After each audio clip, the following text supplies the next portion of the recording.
হেইয়া পড়ছে আতের মিলে গেছে আর এই বলি করতে তখন তো লাশ থাকতে লাশ বুঝছে তাহলে পরানটা বাসাইয়া আছে বাইঙ্গে দুহনে গেছে রটমট রড এখনো বের করেন নাই হাতে? নাহার বাড়িতে পাইনি।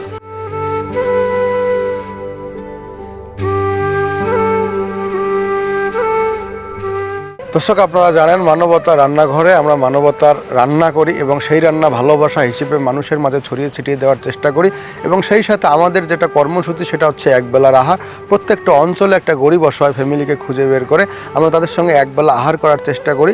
শুধু তার সাথে নয়, তার আশেপাশে যতগুলো পরিবার রয়েছে, গ্রামবাসী রয়েছে, 50-60 জন যারা হবে, সবাইকে নিয়েই মূলত আমাদের রান্নাবান্নার আয়োজন হবে, আমরা সবাই মিলে খাই। তো এই খেতে এসে মানুষের পাশে বসতে গিয়ে, মানুষের সঙ্গে খেতে গিয়ে অনেক সমস্যা খুঁজে বের করছি আমরা, অনেক সমস্যা আমাদের চোখে ধরা পড়ছে এবং মানুষ তাদের সমস্যাগুলো আমাদের কাছে প্রকাশ করার চেষ্টা করছে। তো আজকে যে পরিবারটার সঙ্গে আমরা খাওয়া দাওয়ার আয়োজন করেছি সেই আপু আমার সাথেই আসেন, তার সঙ্গে আমরা একটু কথা বলবো। আপু, আসসালামু আলাইকুম। ওয়ালাইকুম আসসালাম। কেমন আছেন আপনি? আলহামদুলিল্লাহ। তো এই যে আপনার বাড়িতে এত সুন্দর একটা আয়োজন হচ্ছে, রান্না বান্না হচ্ছে, কেমন লাগছে আপনার? আলহামদুলিল্লাহ ভালো লাগছে। এখানে তো হচ্ছে যে আমরা একা খাবো না, আপনারা আমরা সহ আশেপাশে আরো অনেক লোকই তো প্রায়, সব পাশাপাশি হ্যাঁ, পাশাপাশি আশেপাশে বাড়িঘর যারা আছে সবাই তো ডাকছেন, তাই না? তো এই যে আপনাদের বাসায় রান্না হচ্ছে, অনেক লোকজন আসছে, বা এখানে আপনাদেরও কষ্ট হচ্ছে যে চুলা করতে হচ্ছে, রান্না করতে হচ্ছে, তো সব মিলে কি কষ্ট মনে করতেছেন না? না না, আমরা খুব খুশি সবাই এমনি খুশি আছি। আচ্ছা, খুশি মনে এটা আয়োজনটা হয়েছে। আমরা যে আপনার বাসায় আসলাম, পাশাপাশি একটু শুনলাম আপনার ছেলে মেয়ে কয়জন? 2 ছেলে 1 মেয়ে।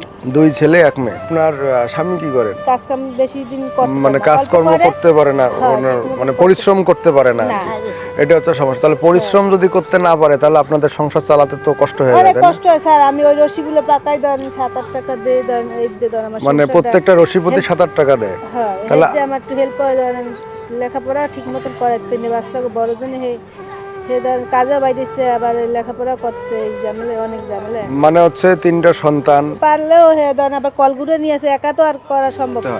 এখানে 2 জন তো লাগাই কমপক্ষে।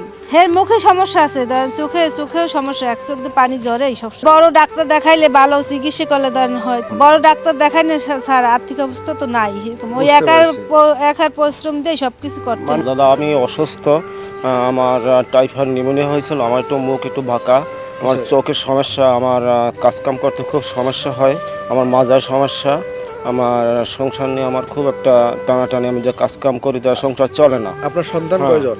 আমার 2 ছেলে 1 মেয়ে, আমার মা, আমার ওয়াইফ, আমরা 5 জন ফ্যামিলি। আমাকে যদি একটু সহযোগিতা একটু করে, হেল্প করে, তাহলে আমি একটু হয়তো একটু ভালোভাবে চলতে পারবো ছেলে সন্তান নিয়ে। আমার চোখে একটা কম দেখে, সবসময় পানি ঝরে, এর জন্য যদি আমি একটু চিকিৎসা করার জন্য আমাদের সহযোগিতা যদি পাইতাম তাহলে আমি একটু করতে পারতাম। এই তো আমরা চেষ্টা করব আপনি যাতে একটা মোটামুটি ট্রিটমেন্ট আপনার নিশ্চিত করতে পারি। তো দর্শক, আসলে যে বাড়িতে আমরা এসেছিলাম এবং আপনার ইতিমধ্যে দেখেছেন যে আমাদের রান্নাবান্না মোটামুটি শেষ। এখন আপনার বাসায় যে সুন্দর একটা আয়োজন করতেছে, আশেপাশের লোকজনকে নিয়ে খাচ্ছি, আপনার কেমন লাগতেছে? হ্যাঁ, খুব ভালো লাগছে আমার। না হয় নাই, নতুনই দেখলাম, আমাদের খুব ভালো লাগছে, খুব আনন্দ। তো আজকে যে বাড়িটিতে আমরা খাওয়া দাওয়া করবো, সেই বাড়িটির আপুর সঙ্গে এবং ওই বাড়িওয়ালার মায়ের সঙ্গে আমরা অলরেডি কথা বলেছি, আপনারা দেখেছেন। হাতের উপর গাছ পড়েছে, হাতে 2টা রড দেওয়া আছে, তো অর্থাভাবে রড 2টো বের করতে পারছে না। তো আমরা যখন মানুষের এই সমস্যাগুলোর কথা শুনি তখন কিন্তু আমাদের নিজেদের কাছে নিজেদেরকে খারাপ লাগে এবং আমরা চেষ্টা করি এই সমস্যাগুলো সমাধান করার জন্য। আসলে এত বড় বড় সমস্যা আমরা একাই সমাধান করা আমাদের পক্ষে সম্ভব নয়। আমরা চাই যে আপনারাও আমাদের মতো করে একটু সহযোগিতার হাত বাড়িয়ে দিন, যাতে এই পরিবারগুলোর অল্প অল্প করে আমরা এই পরিবারগুলোর পাশে দাঁড়াতে পারি এবং তাদের এই সমস্যাগুলোর সমাধান আমরা করতে পারি। যখন একটা পরিবারের এই গল্পগুলো আমরা শুনি তখন কিন্তু চোখের সামনে নিজের পরিবারের ছবিটা ভেসে ওঠে। একটা প্রবাদ রয়েছে বাংলায়, 10-এর লাঠি 1-এর বোঝা। তো আমরা চাচ্ছি আমরা এই পরিবারগুলোর পাশে দাঁড়াবো।